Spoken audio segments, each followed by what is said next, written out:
அதாவது எந்த அதிகாரி துட்டு வாங்கிட்டு காரியம் பண்ணுறானோ, லஞ்சம் வாங்கிட்டு, அவங்ககிட்டேருந்து அவன் வாங்கின பணத்தையும் அவன் சொத்தையும் பிடுங்கி கொண்டு அவனை தேசத்தை விட்டு துரத்துன்ற. ஸோ அந்த மாதிரி ஒரு பயம் இருக்கணும். இது மற்ற நாட்டிலலாம் இருக்குது. அமெரிக்காவில் even for the smallest crime விலங்கு போட்டுறோம். இங்கே விலங்கு போட்டாலே தப்பு. அதான் அங்கேருந்து ஆரம்பிக்கிறது.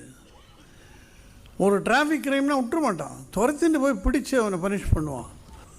பனிஷ்மெண்ட் இல்லாத நாடாக இருக்கிறதுனால தான் அதுவும் ஒரு பனிஷ்மெண்ட் வருதுன்றதுக்கு என்றைக்கோ வரும். அது என்றைக்கு வரப்போ இப்போ இந்த 2G பீப்புள் யாருக்கான பனிஷ்மெண்ட் வரப்படுறது.